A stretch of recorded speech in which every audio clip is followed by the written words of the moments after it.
I'm Hester Dibitz from the Rijnwaard Academy in Amsterdam, and then I'm a professor in cultural heritage.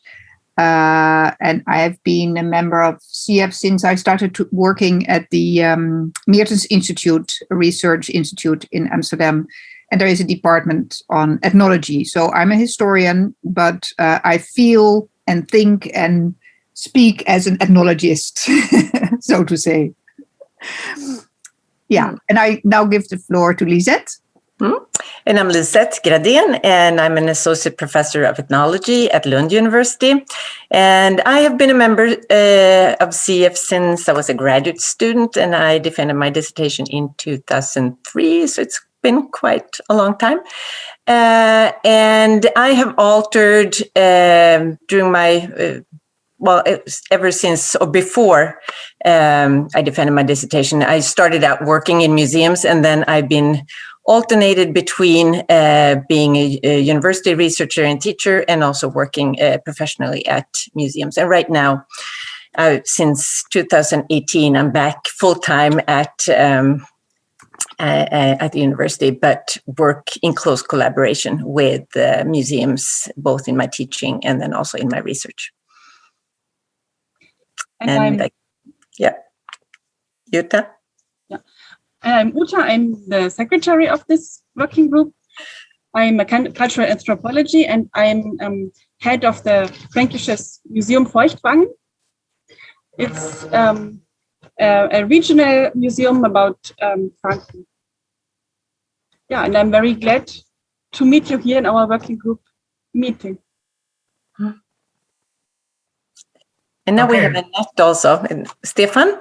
Yeah, thank you so much. Nice to meet all of you. Well, I'm really curious to have the possibility to be at least a guest of your group. I'm from Augsburg University in Bavaria, and I conduct empirical research in 3 pile-dwelling open-air museums, which are not only open-air museums, but indoor museums as well. And I'm primarily interested in the way knowledge is, well, kind of conveyed, or better said, evoked in a non-verbal way in the open-air parts of the museums. That's really interesting. We also have an open-air part of our museum in Feuchtwangen. Oh, I haven't been there, unfortunately, but well, I will. Now we can go to the museums again. Yeah, and I work on research with an open-air museum here in southern Sweden. Also interested in similar issues as you're mentioning. We also have Annette with us now, I think. Welcome, Annette. Hello to everybody. I am Annette Karlsson from Latvia, from Latvian University. I am an ethnologist. I am not museologist, but I am interested in this tangible cultural heritage. I have education in my first educational background was in textile art, and I am a researcher in textile history and traditional craft skills, and this field from my research is linked with museum and heritage. Wonderful, thank you. And usually I think we have, I don't know exactly how many members of the working group we have, but we have, last year, I think, or 2 years ago in the meeting, there were, I think, 14 people. We were expecting 14 people now as well, but because of the time difference, there might be some confusion. But since this session is recorded, at least we are there.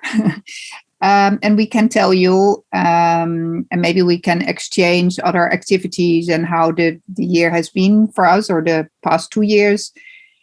We have some news to share, new publication, and we have to elect the new chairs, or the chairs.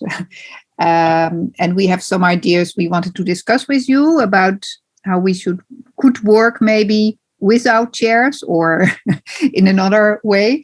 And then, Jutta, there was on the program also, of course, the meeting next year, because we have to prepare for that, because the idea, of course, is that we have every other year a meeting, with the working group. And I yesterday, when I was thinking about the last CF conference, when we met, we already had wonderful ideas about the role of political interference in museum world and in our professional settings. But then COVID came, of course, and we choose to, as a working group, also to focus on that. But I think that last year already we had some nice ideas, so we can maybe go back to them and think what we see what we think now about these ideas that we have been discussing that then. But maybe first,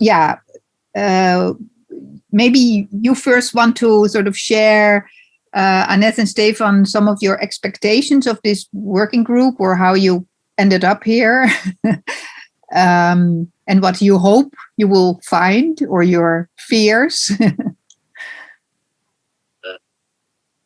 Thank you for your question. I'm not a real official member of this working group, but I'm interested in. Unfortunately, I missed this deadline for submitting paper for this conference, and this is the first year for my CF experience when I am only listener, not presenter. But I am interested in some papers and in some presentations in this working group, and I have some publication with linked with similar ideas what I found in this program in this year in CF, and I will be listening and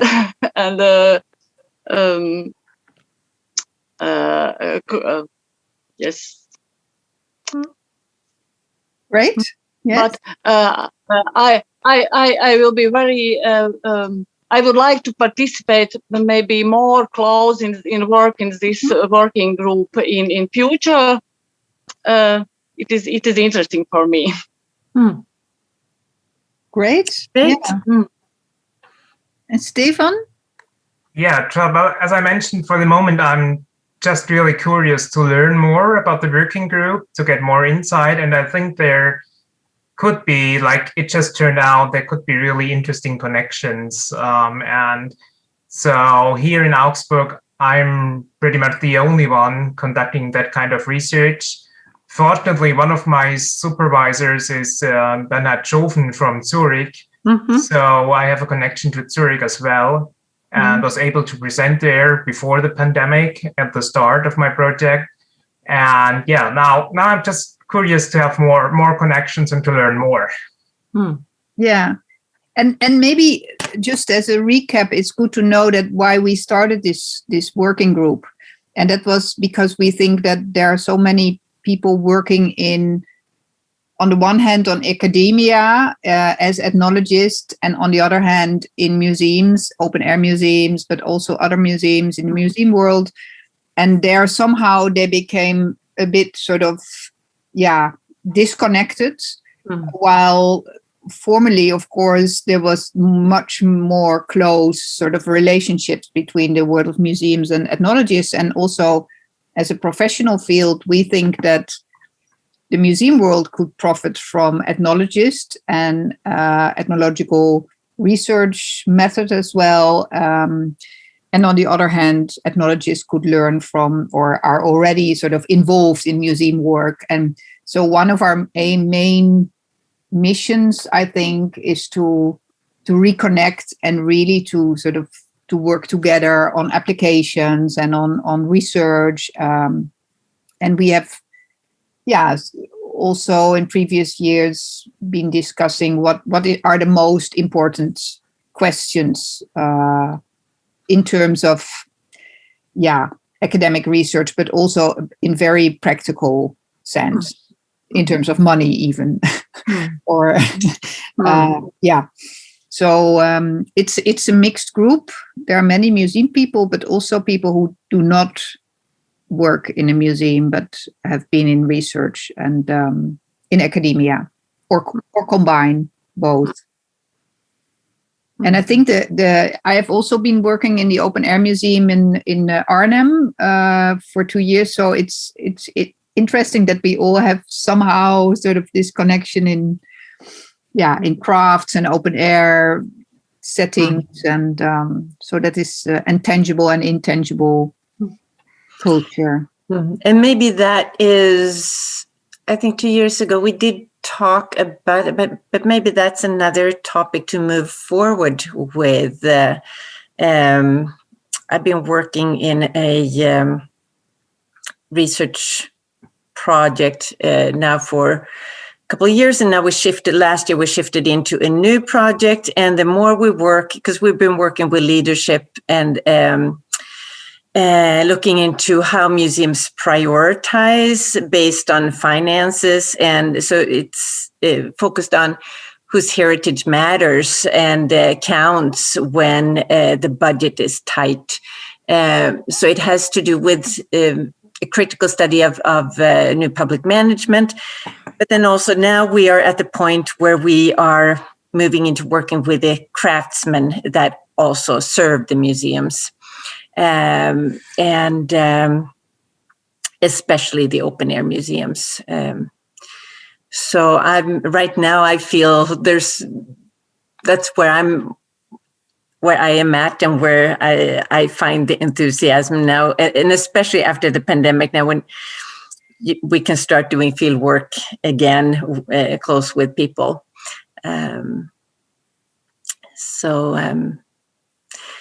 the open air museum, I would be happy to explore that part. Wonderful. The technical support, Douglas, he's asking about creating the poll. Yeah. Yep. Okay. I don't know, Douglas, how much time will you be here? Do you have time that we first do our report on our activities and then we do the election, or shall we start with the election so that you are here? I can stay here to support you until the meeting is ending. Okay. Yeah, maybe then or what we could also do, since we are such a small group, that I think at 3:00 or 4:00 in Finland, more people will join, and it's good to have the voting then. See what happens at 4:00. And then sort of focus a bit more on the content, or even have a break now and start. I don't know how you feel about that. Or we can, of course, update and share with you the publication. Mm-hmm. Yeah. So that's okay. Yep. Then that's now in the chat. So we are happy to announce that we made it into a publication during and the link is here in the chat. It's on how museums and ethnologists work during COVID times, how they have been busy in collecting, and especially rapid response collecting. And I just give you some time to see if the link works. It works. Wonderful. And then you should be able to download the whole document. It was only in sort of finished 2 days ago. So we really made an effort to have it right in time during the SIEF conference, because it was a collaboration between the working group, the Cultural Heritage Research Group of the Rijnwaard Academy, and COMCOL, the COMCOL committee. It's the Committee for Collections, the ICOM committee. And there are contributions from Jutta. And maybe Jutta, it's nice if you sort of tell a bit about your own paper that was published in this. Yeah, so in this conference, we spoke about the effects of COVID-19 on our work, on our everyday life in our institutions. And I focused on the question of inclusion and what happened to inclusive projects during COVID-19 times. We had started an inclusive project before the pandemic. It was with the Diakonie Auerbach, an institution, an integrative institution, and we had participants with disabilities and without disabilities, and with them together we were working on redesigning and rethinking the museum. So that's what I presented and discussed in the conference and also in the article I published. Yeah, and I think it was a very wonderful opportunity to have this working group conference, because people from so many different museums and perspectives came together and could share their experiences and their thoughts, and also exchange advices. And so another member, and now I see that's the most terrible thing that can happen, because there is a typo in her name, but Birgit Joler, she was one of the CF members who also has a paper you see on the first page anyhow. And Marcia she's from Zagreb, I think. Mm-hmm. She also contributed. But since it's a web publication, I think we can easily have it corrected. Yeah. So I will make sure that that we have the correct spelling. There were several CF contributions, but also, for example, from Brazil. It's a very mixed set of papers, and we met during 2 days having online sessions, and I think it was a wonderful chance to meet each other and also team up with other groups interested in museums and material culture, because actually that is a challenge for us, that we are of course a small group and always under time pressure. So before you know, 2 years has passed, and I really think that for next year we should try to meet offline somewhere. Yes, definitely. But I want to get to know the Rheinwald Academy. Yeah, I would love to as well. Let's agree on that.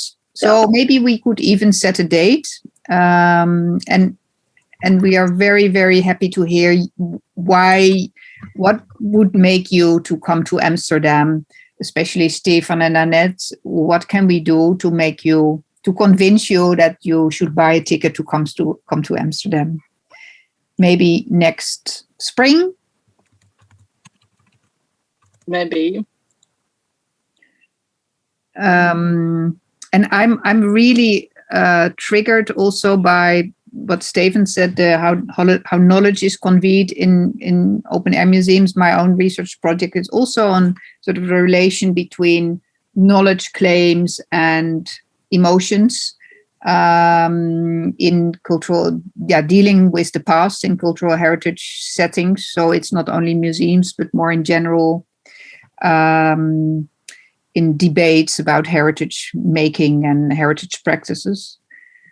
So I would really, really love to hear more on this research topic, and also, of course, the role of knowledge in relation to crafts and bodily practices. Sorry. I'd love to come to Amsterdam. Yeah, it's a great city, and it's so interesting would be so great to meet all of you in person, not just online, and to learn more about your projects and to get closer in touch. Maybe I can just give you a brief outline what I did last year. At first, of course, the pandemic was like a huge surprise for all of us and made things difficult, because I wanted to really start the empirical fieldwork. But then I tried to see it as a chance and to do the fieldwork anyway, and see how the pandemic affected and changed the way visitors behaved and how the museums reacted to the pandemic. So and it was quite interesting. The largest open air museum at Lake Constance in Unteruldingen, they before they had it like you could move around freely, and now they introduced a set tour. So you had to walk one after the other, and you had only 3 stations with live interaction and explanation possibilities. And there were a heck lot more of texts which haven't been there before. So you had like a certain narrative which was spatialized. And the other one didn't really change a lot. They just put up sanitizers everywhere, and that was it. Interesting how different. Yeah, really interesting. And how did visitors react? Like, do you think there was like a big difference in the perception of the museum? Yeah, I think so. I for myself, I call it the choreography of the pandemic, because people really had a kind of, they knew how to behave. And like if someone else wanted to enter one of the reconstructed buildings, the other people normally outside waited until it was their turn, and most tried to keep a distance and use sanitizer. Even little kids, like in one of the museums, there's a goat, an artificial goat, a plastic goat, which you can try your skills in milking the goat. And next to it was a sanitizer, and even the little boy of like 6 years asked, "Oh, Mom, where can I sanitize my hands?" So I think, yeah, it really changed the behavior of people.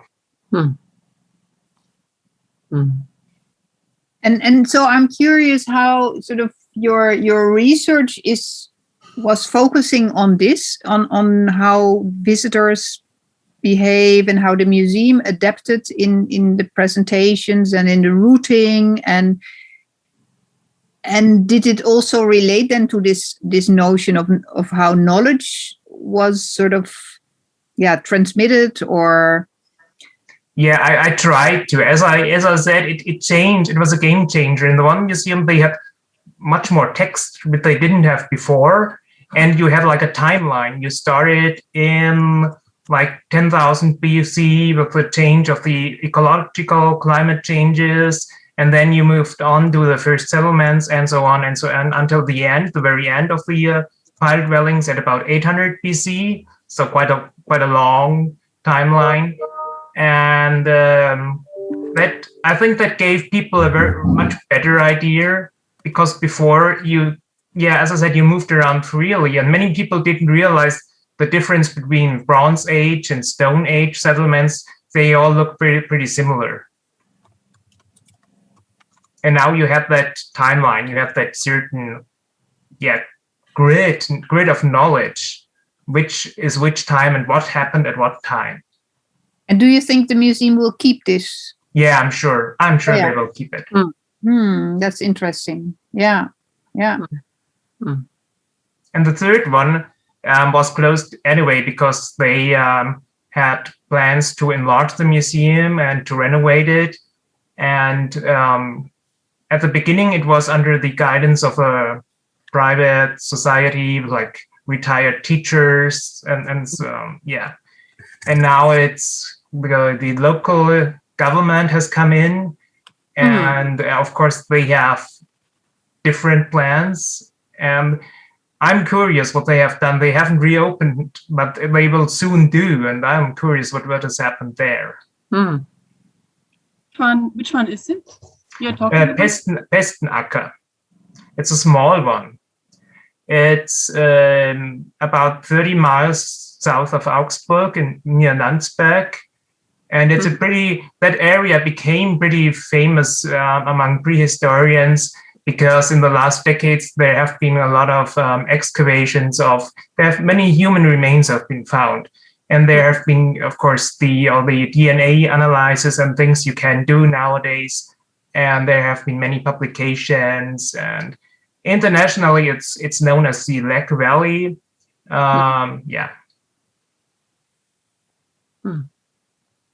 But of course, the the home country of the pile dwelling research is Switzerland, of course.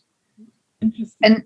And how is your research embedded? You mentioned Bernard Choven as your supervisor. Is this a PhD research, or what is a postdoc? It's a postdoc Research. So I did my dissertation in art history. It was about a contemporary artist and how he dealt with matters of European identity. So he had that kind of ethnological approach in the dissertation as well. And when I had been interested in these popular representations of history for many years, but I couldn't find a way how to deal with it in art history. So at the end, I changed the subject.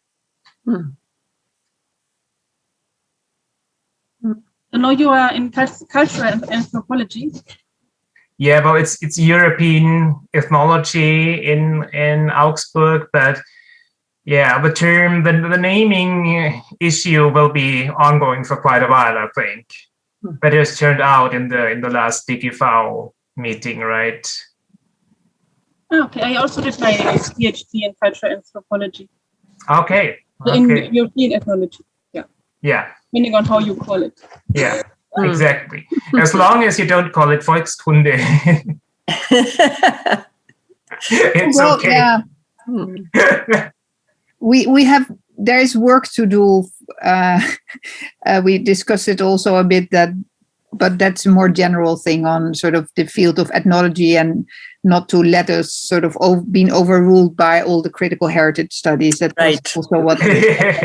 So I don't know. Maybe Annette, you also want to share a bit about your research. Thank you. I try. One of my research topic or interests are in traditional craftsmanship used today in Latvia, and it is quite popular in Latvia. And I am by myself a little craftsman.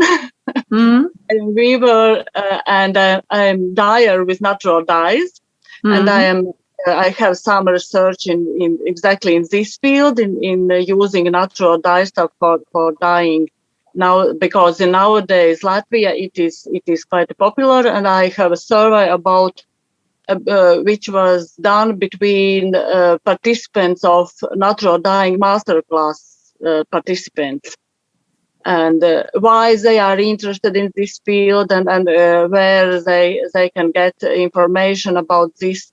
And many of these master classes took place in museums. It is part from museum educational programs, and it is in this way it is linked with museology. And I am and another maybe field of my research are history of textiles, and in this case, I research these items, these old textiles, which is part of museum collections, and I am interested in different, because in Latvia we have quite a specific history of ethnography. In this Soviet time, they were done quite a lot of research in national costume, but in national costume as part of symbol of national identity, national costume for using in nowadays situation.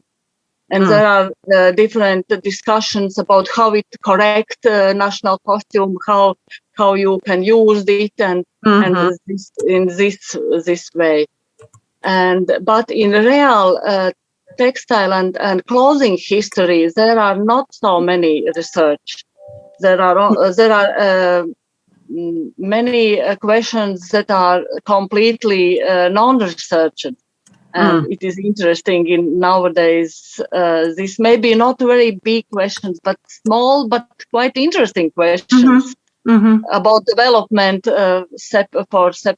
development of separate piece of clothing or head wearing or jackets or this typology. Maybe is this not very actual in other European countries, but it is interesting field.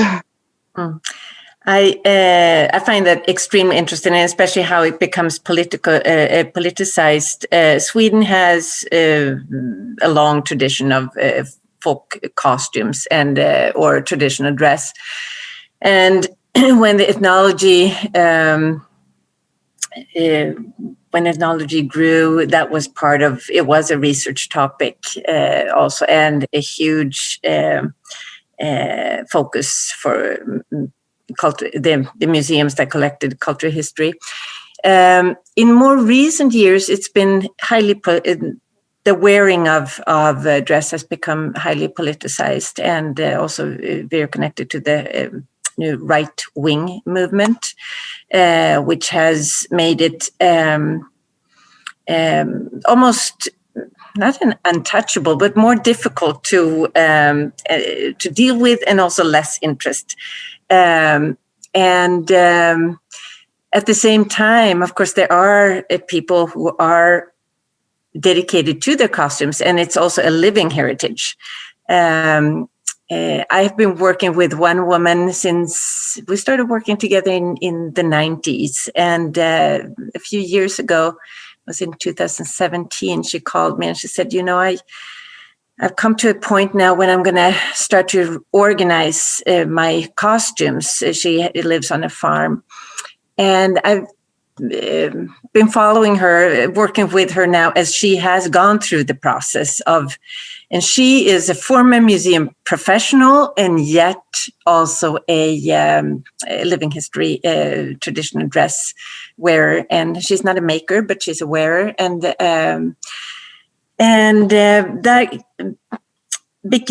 working with her has also raised the question of what can museums learn from vernacular collections and vernacular curating, because working with her, she has the knowledge of proper curation in a museum of cultural history, and yet she has in many ways abandoned that. She's used what she needs, but then she said, no, if I do it this way, that's going to hamper the connection to the history, the connection between the tools. And so it's been super interesting.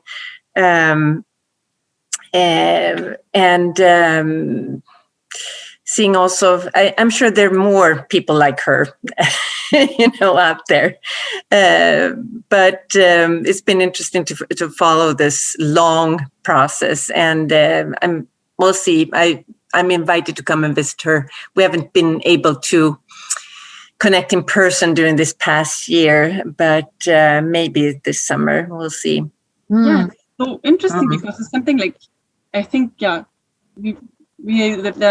museum professionals, we deal with these issues like so often. Also the museum I'm directing, we also have a collection of traditional costumes and people who come to donate traditional costumes, which sometimes they have changed or added something. And so, Lisa, what do you think? Like you talked about what can museums learn from like these vernacular collections. So what do you think museums can learn? Well, I'm thinking, of course, doing field work, it does take, but I'm thinking in terms of how do we, as if I put the hat of being a museum, thinking like a museum person, what do we do when we document? How do we think in terms of documentation?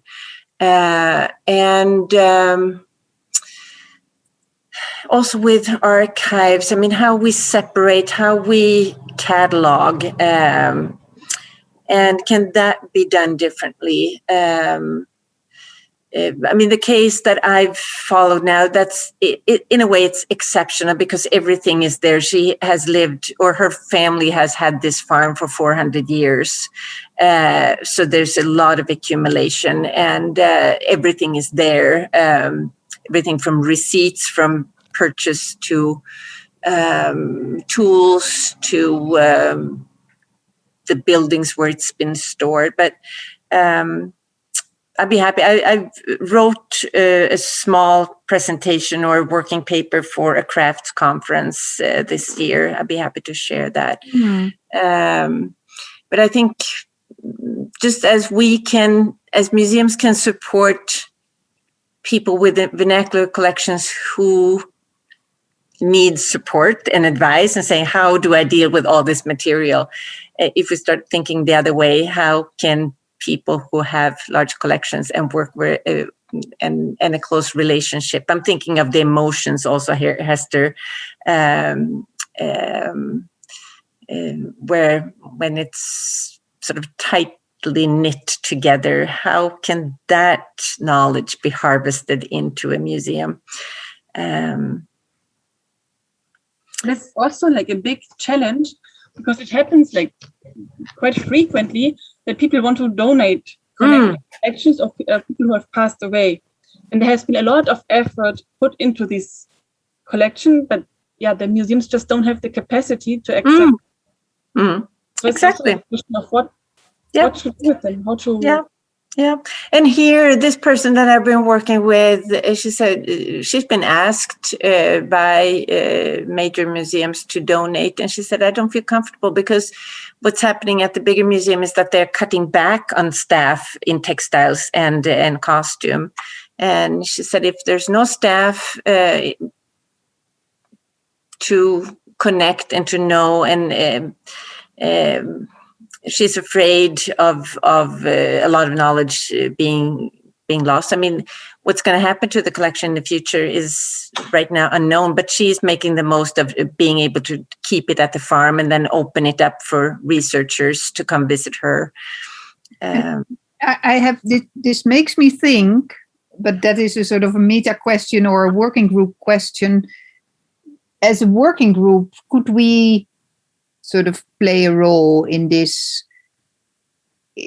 dilemma or this challenge in terms of connecting people, or sort of have been sort of, when we started the working group, of course we were very ambitious and we thought about it as a working group with a platform and knowledge exchange, and I know I'm now sort of busy with my parents' sort of heritage and all the stuff, and also old clothing and 19th century dress, some items, and I contacted a working group, another one on textile, what to do with it. So as a professional, I don't know what to do with it. And it's gone when you touch it. So it would be so helpful if someone could tell me, or at least we could have a conversation about if museums no longer have the capacity to take it in and you have to keep it at home, or help each other in these kind of questions as ethnologists or museum people. How do we look at it? And making a selection. Or even because I think we are at the age when we are encountering this with our parents. But to encourage them to provide information when time is. I'm thinking of this woman I've been working. She's 83 now, and the fact that she has started and engaged not only me, but she's engaged people locally also to help her out and work with her. Therefore, by the time she's gone, there's been a lot of prep work and other people, knowledge transfer. And I'm thinking of that. How can we as academics, but with a foot in the museum world, how can we help facilitate those kinds of knowledge transfers and encourage people? I mean, in the US, when I was working in Seattle, there we had a huge volunteer group who collected oral history from other immigrants like themselves, and that provided both connectivity within the group, but they got training in oral history, but they were interviewing each other, and that was a way also of facilitating for the museum to facilitate that kind of knowledge transfer and documentation, and then the material was deposited into the museum. Yeah, that's interesting to elaborate upon, and maybe to sort of even think about a toolkit or something. Yeah, exactly. Yes. How would it look like if we sort of have a bit of theory, and what does it mean, and discussions about selection criteria, and interviewing, or I would love this combination of and to do something really for the kids, I think. And also together with like the question of participation, of like who is deciding. Yeah.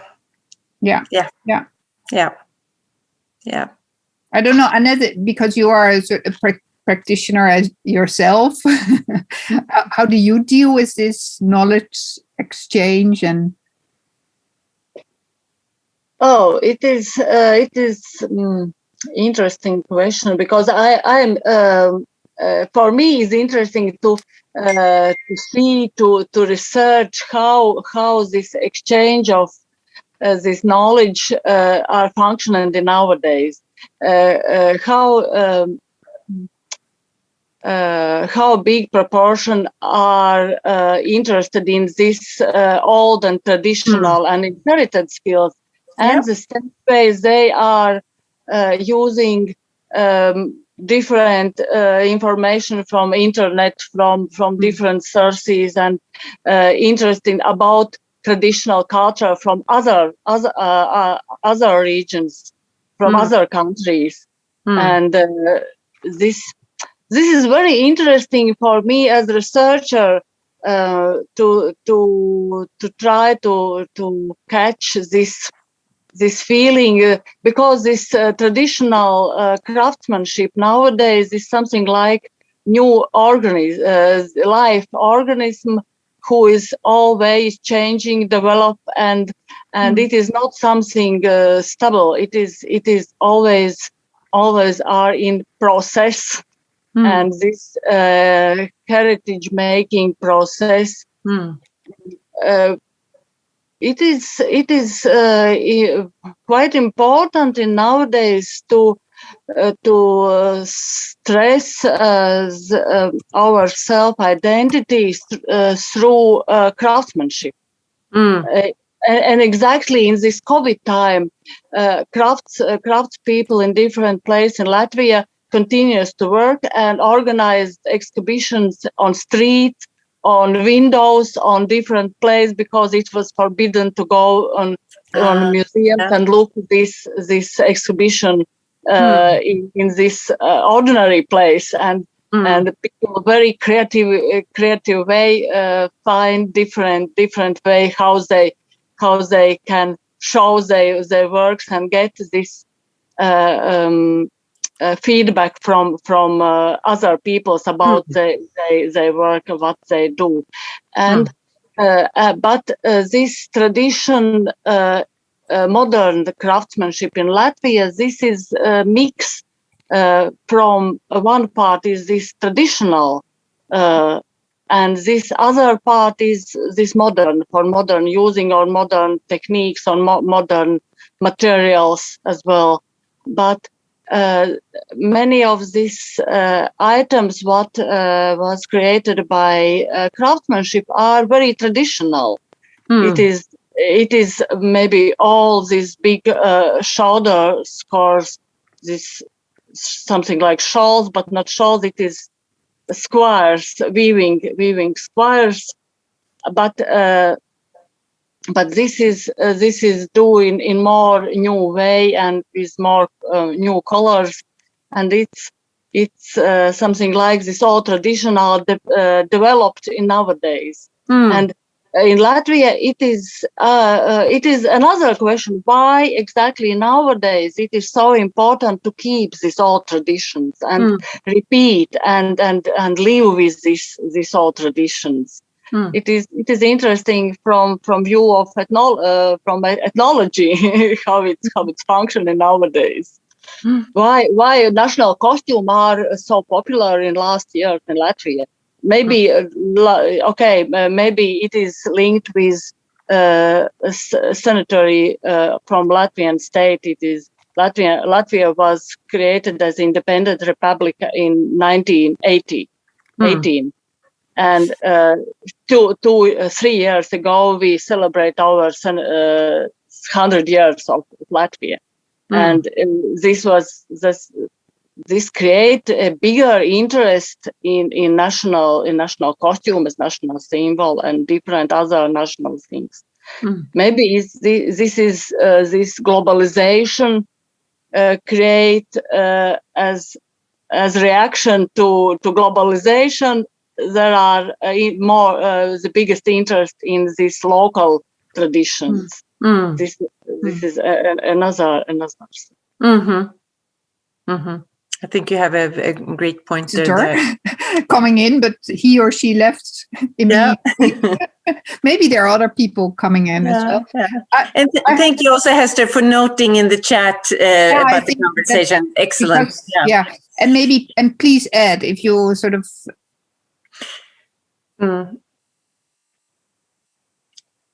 Did we lose you, Hester?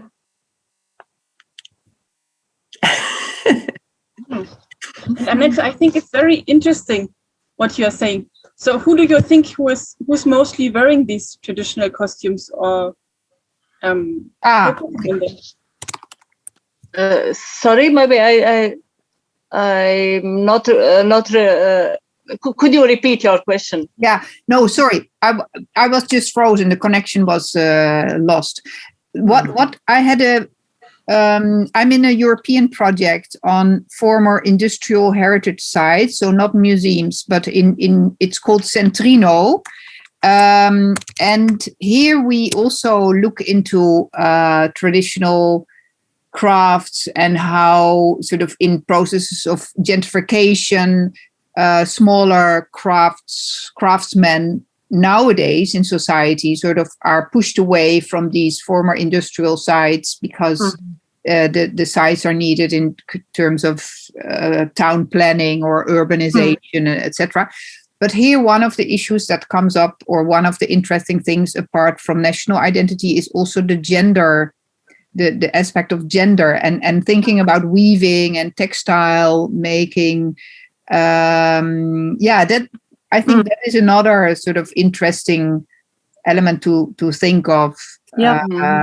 How that changes, and also in terms of, I think weaving now and natural dyeing is very popular, but is it again a very gendered thing, or is it more about maybe climate change and sustainable living? And is it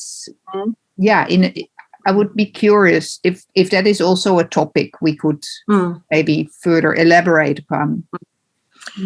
I think we could, and I think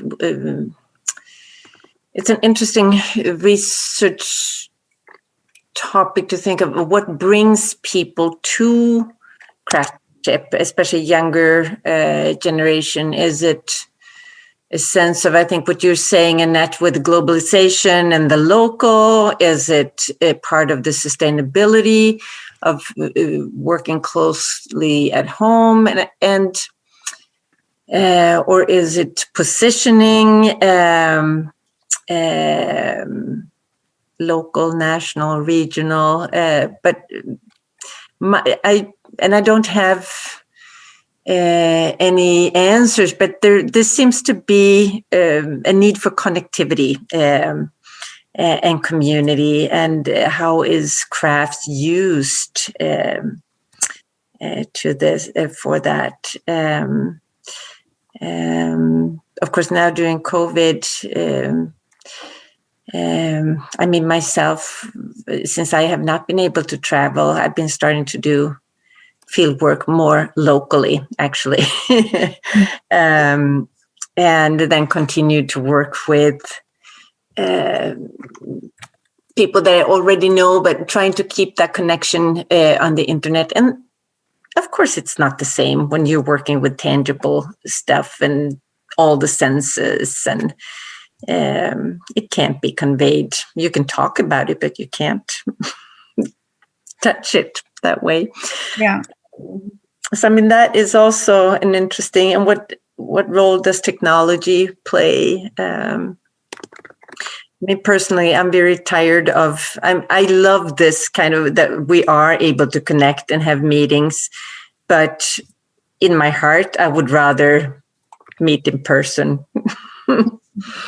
So also, what is that? What is technology doing with us? Is that bringing or evoking a longing for other kind of activities? Yeah. Mm. Yeah. Gosh, it feels like I'm rambling here, but Hester, when you said talked about the Centrino, I think that triggered in my mind also that the gentrification and heritage making, how that can also push people out of a center or move people.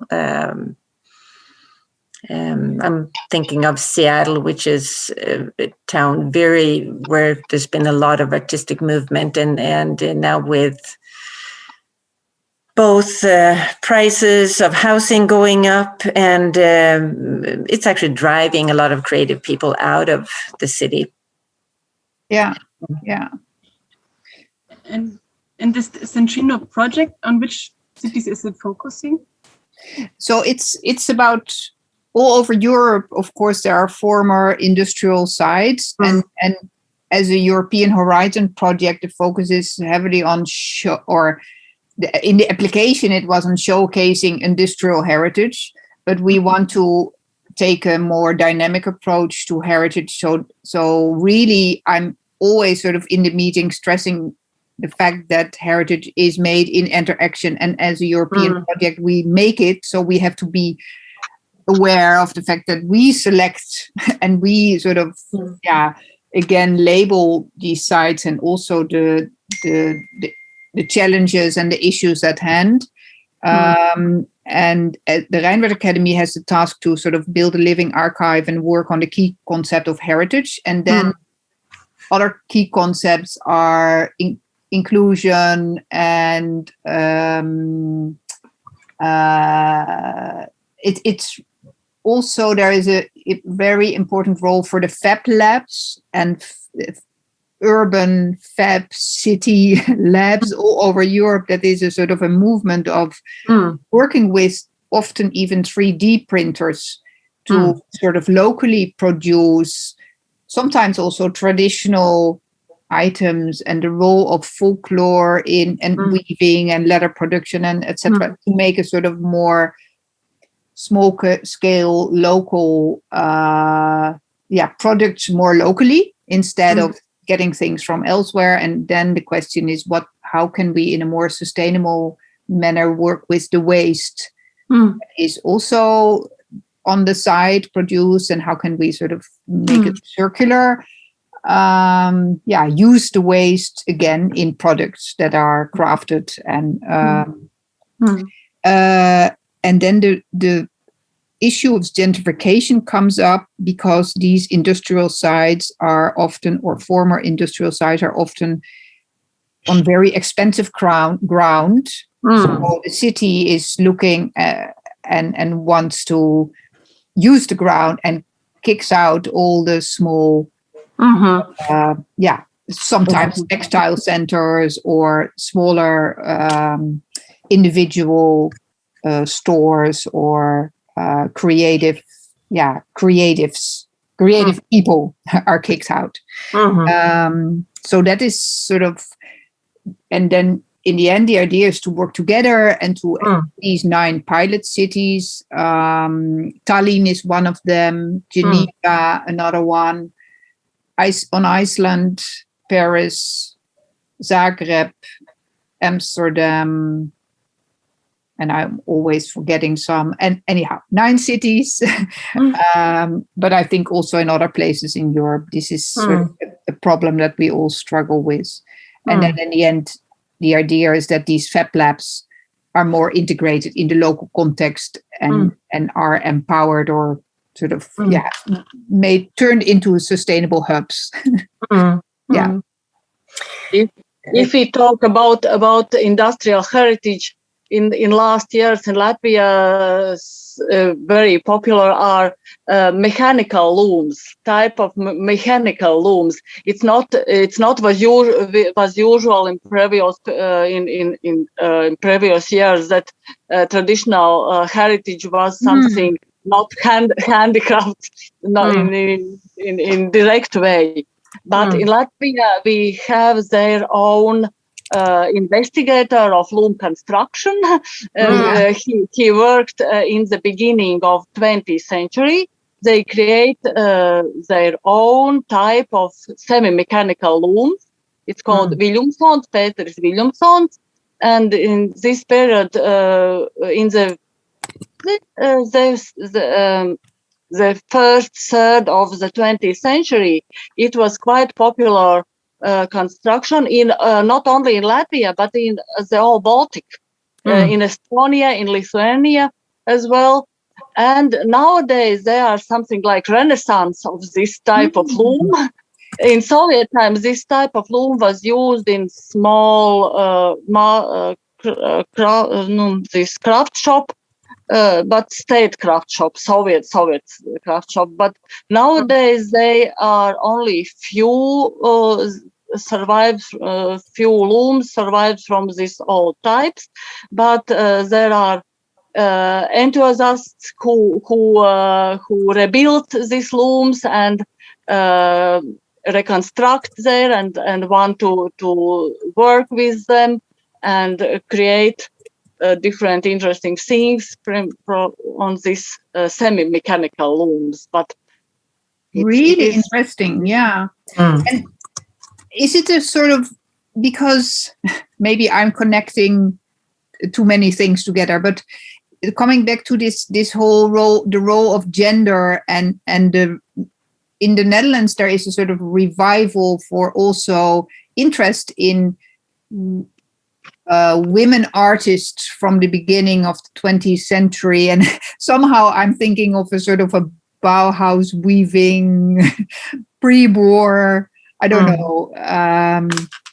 Sort of, I don't know. It's so interesting that it's early 20th century that you are hinting at, and a revival of this period especially. But it is interesting that women mostly were home weavers, but craftspeople were men. And this, not all, there were as well women who were craftsmen, craftsperson. But the main rule was this: was the men was professionals and women were home weavers. Yeah. Yep. Yeah. So it's actually the more industrial. It's actually the male tradition that is being revitalized. Am I correct?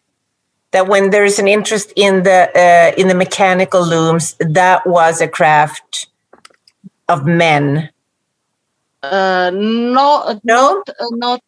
There were women who worked with this mechanical looms. Okay. All right. Not all. There were both men and women, but women as well. Okay. Yeah. All right. Stefan, does it somehow, this conversation, how are you in this? Well, it brings up many topics, but not really directly, of course, from the pile dwellings, even though the looms play an important role in pile dwelling reconstructions as well. And last year in September, when I went to the Fiedersee Museum, they had a stand where you could dye fibers, like a large bronze pot with all kinds of natural plants in it, and you get your fancy yellow pieces of cloth or bright pink. And it turned out that the ingredients they used come from all parts of the world, from America and from Asia. So not really strictly speaking historical, prehistorical. And these people who do the dyeing, and they also sell like home dyeing sets, which you could buy and take home with you. And normally they go to these Middle Ages markets, which are highly popular. But they all couldn't take place last year, so they moved to the open air museums and put up their stands there, which brought a kind of new dimension to these prehistoric open air museums, which didn't exist previously. So that was one aspect. And the other was more contemporary. In Augsburg, we have the Grand Hotel Cosmopolis, which sounds fancy, but it is really the opposite. It is a kind of inclusive project working with all different kinds of people and refugees, and they have spaces for all kinds of creative people. And they had one space for knitting and waving and stuff like that. And I visited once, and it was interesting to see how many young people, primarily or exclusively women, I'd say, are interested again in these traditional crafts. And of course, in Augsburg, we have a strong history of textile industry. And we have a pretty fairly large state textile museum. And until now, there's one area which with the mechanical looms, which is demonstrated by the retired workers. But what will happen if these workers are no longer there? And that is an interesting issue also of what heritage making can do. I encountered this when I did my dissertation, where people had lost their jobs, but they were re-engaged as demonstrators of their old jobs. But it is. So really, Barbara Kirschenblatt-Gimblett, when with her theory of second life, that heritage is actually giving something in second. It was extreme that people had terminated production in this. This was a small town in the Midwest, in the American Midwest. They terminated production, but the workers were re-engaged to demonstrate what they had done in a festival setting. So it became sort of heritage. That's so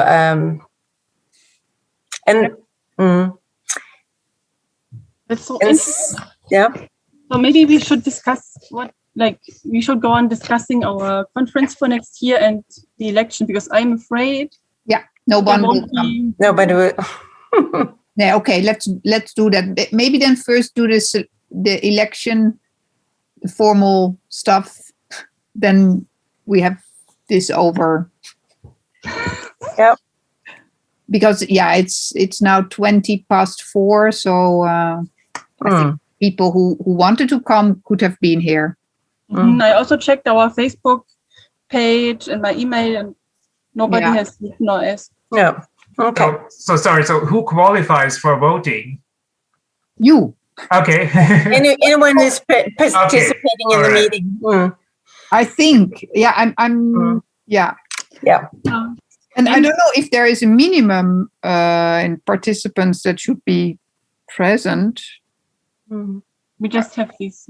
But I think you have to be a CIEF member, don't you? I'm not sure. Are you a CIEF member? So we have 2 votes. Yeah. Okay. How do we do it? So we have, the thing is, we have a secretary, and that is Jutta, and she has been our steun en toeverlaat, you say in Dutch, our hero So she made it to stay alive. Without her, we wouldn't have survived. Lisette and I have been sort of very busy, sometimes not responding, bad performance. So we feel guilty and bad, and we want to improve and behave it's important better. To say that Hester, you did so much with organizing the conference last year. Yeah, So okay. The working group is thanking you a lot for all the effort and also with the publication. That's true. But for the rest, for the rest, I've been working locally. I'm the one who has really not performed in the past year so I've said also that with the construction of having 2 chairs, sometimes that is not enough to keep things going. So one idea that we discussed would be that the 3 of us could shoulder. That would be one proposal. Or I'm also, if somebody else would like to take my place, I'm fine with that also, and to be a working participant instead of a chair. And maybe we what we can do is step down all 3. So we step down. Yeah. And then we have, and Alexander joined us. Welcome, Alexander. Okay, thank you. Hello. Are you also a member or interested in our working group? No, sorry. I'd like to hear. Oh, you're just listening in. Yeah. Okay. But we are now heading towards the voting. Okay, good. For the chairs. So we step down, and then the 5 of us, maybe someone wants to either be a chair, maybe Stefan or Annette or Jutta or Lisette or me. And then we can sort of, see who wants to chair the working group, and then we can vote. Okay, good. But Alexander, if you are not into the working group, maybe I'm not sure if you should vote, but you are very welcome to sort of be listening in. Okay, nice. Maybe you can introduce yourself and even switch on your camera. That would be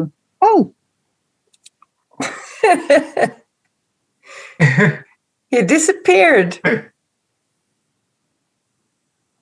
Okay. Mm-hmm. I didn't want to scare him off, but what I'm seeing is that there are other working groups who have 3 or 4 chairs. So okay. I think we also can have 3 or 4 chairs as other working groups also have that. It's a nice way of dividing tasks and taking turns, but that's good. If other groups have, then we know that we're not completely off topic. Or so then we step down. Okay, we step down. Bye. Thank you. You're gone. And now, who wants to be a chair? Jutta, do you want to be a chair? And together with the 2 of you, and maybe the other, like Annette and Stefan. Oh no, I'm not sure about my candidature because I'm just now to start to join to this group and no, I'm not the chair. There's another opportunity in 2 years. Stefan. Yeah, but that comes as a surprise. I'm not sure.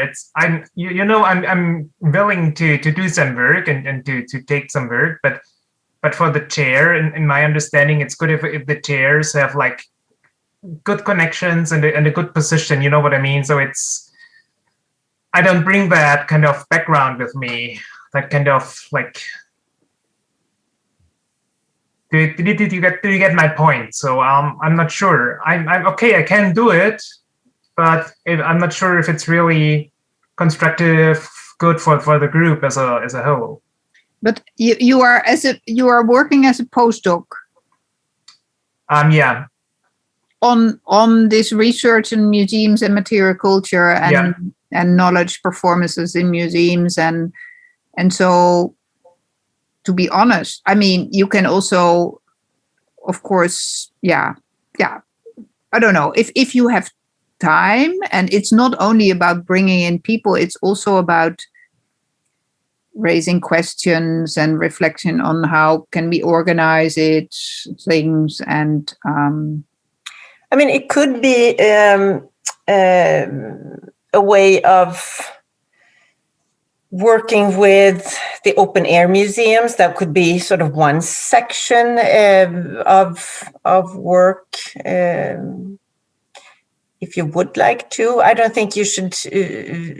I mean, being a postdoc, being dedicated to your work, that's enough, I would say. But also, there are some working groups that have board members.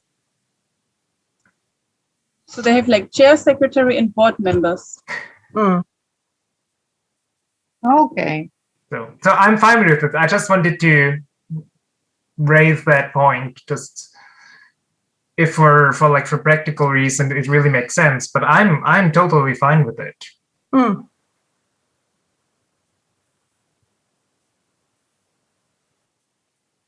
So, fine with being a board member or being a chair or being a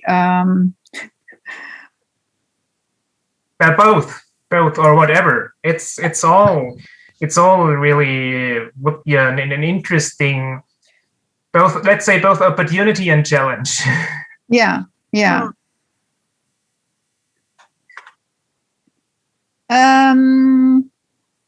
If you and this also again it counts for Annette, but if you are inspired by the conversation we had, and if you think, okay, we should indeed, we are very happy, I think, the three of us, to sort of have a bit more energy or fresh thinking, whatever. Okay, I can be board member, but not chair. Yeah, okay. Thank you for being a board member. That welcome. Could you write your emails in the chat so that we can contact you and have your email? Yeah, okay, yes. Just a moment. I try to manage on my phone. So I'll send you mine as well. Thank you. Yep.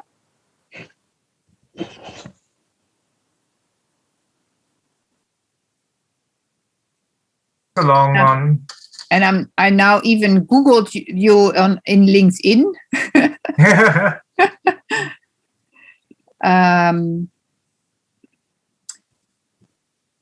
So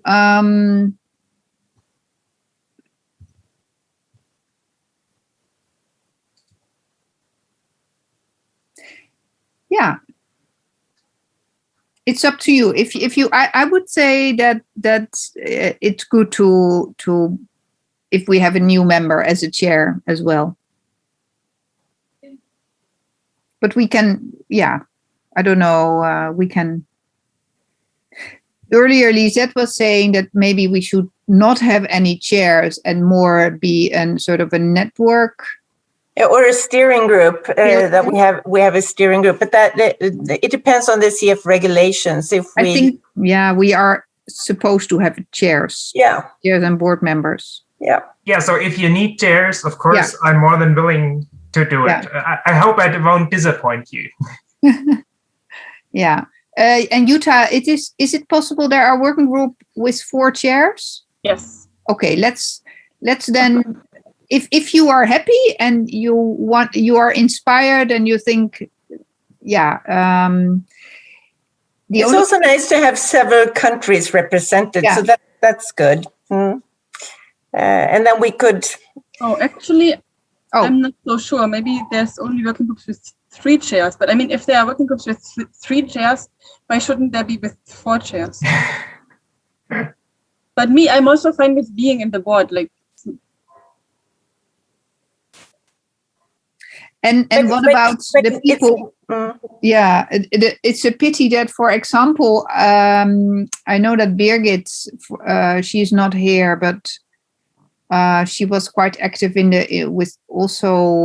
contributing to the publication, and last year in thinking about topics. yes. Yeah, and she liked our meeting on Facebook, so she knew. Yeah. Okay. And this is the only moment where we can have chairs elected? I think so. But should we move forward with trying with 4? And if it's not allowed, then we have another situation. Yeah. Or do we need a secretary then? Some working groups don't have secretaries. Okay, then we are 4 chairs. That would be really nice. And if Stefan would like to take on the secretary role. Yeah, sure. That would be a way of moving into the group. Right. That would be really good. Then 3 chairs and a secretary. But is this is this okay for you? I mean, yeah? Okay, let's do it then. And then we have to vote officially or not? So we put in the chats or not? Or how does it work? Maybe the technician, maybe Douglas, no, it's only technical support. Hello, Mr. It's Douglas. Hi. So you choose you write down, please, the question and give me the names, and I will create a pool if you want to. Oh, wonderful. Okay, so then the question is for Stefan, but please tell us, are you happy to be a chair or a secretary? If you sort of, because this is so sort of, we don't want to force you into something that you are not. No, you're not forcing me into something. I just was a bit hesitant at the beginning because it was just so unexpected today. So yeah, but I'm really happy to do to do some work. So yeah, secretary would be a great option, I think. Wonderful. Okay, then and secretary. I don't know if Stefan Hartman. Okay, for Douglas, these are the 4 names. Yes. And I don't know if it's a bit funny situation because we are 5 people here and 4 of them are on for selection. Okay, should I give you the option just a yes or no question or? Okay. Yeah, maybe. Yeah, because we have to do this format according to the regulations. Do we have to do it for each individual? So we start with Lisette, and then we vote, and then the next, and then the next, and then the next. Is that how it works? Then please make a poll for Lisette. Okay, so should I put Lisette to chair? Election for board members election. Okay, chair Lisette Graden.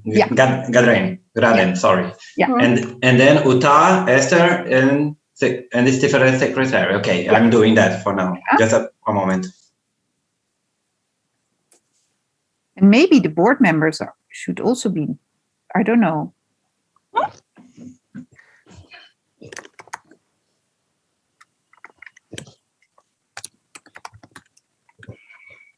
And we can also, I mean, this is exceptional with the COVID-19. I mean, with having this all online. Also, usually we are in a room,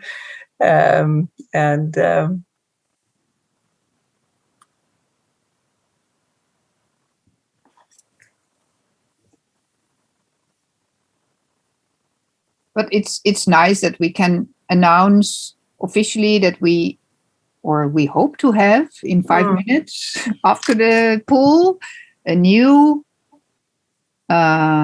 team of chairs and a new secretary and a new board member. Yes. And a new publication, new ideas for next year. Yes, and maybe we could have another meeting of like the new board. Yeah. To plan the conference for next year, so we can all think about it, and then have another meeting to set the date, the topic. Yeah, because I was thinking we should probably do this first, but with the new Horizon Europe coming up, there is a possible application process next year on craftsmanship. Oh. It would be nice if we started thinking about, is this something that we would like to do, and maybe do a work package, even if we don't take the lead. Maybe we can offer a work package to someone. And it's on a traditional craftsmanship, and deadline, I think, was it August or September 2022. I talked to our friends in Tartu about this, and because there's one on creative industries this year, and we all agreed, we said we don't have the energy. Okay. Okay, we are now seeing the poll. Yeah. How can we vote? Because we can't vote on each other, on ourselves, right? Douglas, we can see the questions. Just a moment, please. Oh, yeah, okay.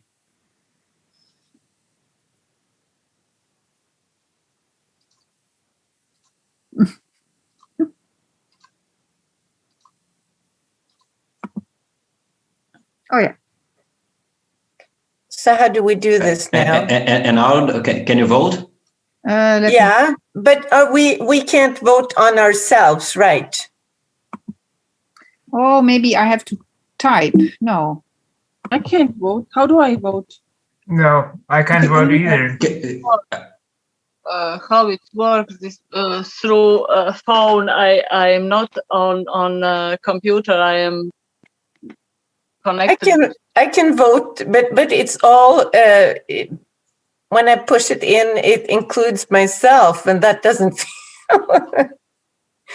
It's not working. No, not for me at least. It's working for me. I'm usually the one who has most trouble with, but from it's actually. I see just the results, or what could be the results, but I don't see I saw the voting window for a while, for like 30 seconds, and then it disappeared. So now we are all elected by one vote, 100%. Yeah, right. And I don't know, is it me who voted then, or maybe it's just your own? Can I press end poll? Yeah, maybe. I try.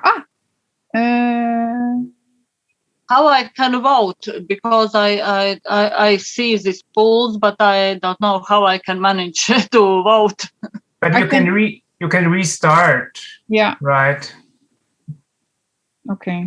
Yes. I see.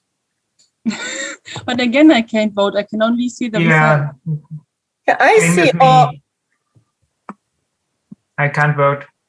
But if you press in yes for Stefan, then the submit. No. But I can't press anything. I can just press end the poll. That's all. For me, it's the same. Okay, we can also just just vote here in person because Okay. online doesn't work. Because I do. think it's getting late and Yeah. I'm voting for Jutta, Lisette, and Stefan, and for myself. me too. Me too. Me too. And I'm voting for Annette as a board member. Yeah. Yeah. Yes. Wonderful. Okay. We have a team. We can start preparing the next meeting in spring in Amsterdam. That would be fantastic. And maybe we had then after the summer break, we have in September, we have our first meeting to start preparing. And maybe Jutta, do you have still access to our previous notes for the? Yes. You remember where we? I Sure, tried to find them in Google Doc, but. Oh, I will check. So I will send an email to everybody, or you can, and then we set the meeting for September. So maybe in August, we set the date. Yeah, or end of August. That would be nice as well. And now that we have the, so we have a Facebook group, we have the emails. We have our website. Could it be also an idea to have an app group, or are you not in WhatsApp? I think it's enough the communication we have. Okay. Because it will be too many different platforms to communicate. Okay. Stefan, do you know about the meeting tomorrow of the working groups? There's a meeting tomorrow morning. Yeah, I have seen it, but I haven't registered for it. So now you are invited. Okay. You are a new elected member. Okay, great. And you too, of course. At what do you know at what time it is? It's in the program. Yeah, sure, I can find it out. It was just.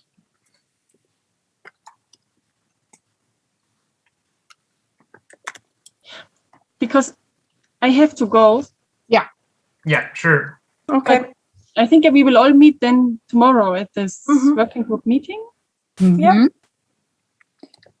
Wonderful. And is there any other registration that we need to do apart from registering as CF? Do we need to register particular for that meeting? I don't think so. I think it's just like today. Yeah. As far as I know.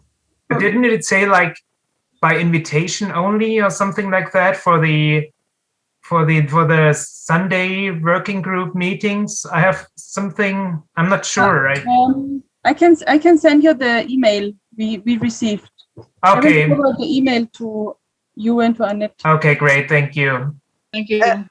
And one question for Lisette, just to be sure, your email is not anymore Kultur Lund, or is it? Yes, it is Kultur LU Lund. So okay. Douglas has helped me now during the meeting to change that on our website because it was then LSH, which was obsolete 2 years ago. So if anybody has tried to contact me on that, they've received a bounce back.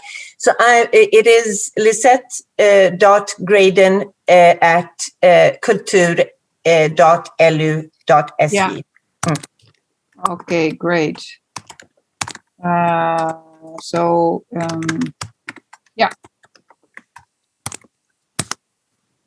If it should work, I'll send you an email. I hope it works.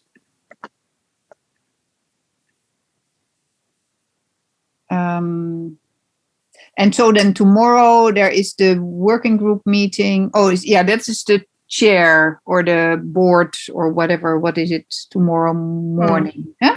Yeah. And that's at 9, right? And finish time 9. Finish time 9. Yeah. Which means 8 o'clock in our time or my time. Yeah. Okay, I have to register for that one, but I will find out how it works. Yeah. Okay. Hey. Excellent. Okay. Thank you. See you tomorrow. See you tomorrow. Bye-bye. Bye bye. Thank you, Douglas.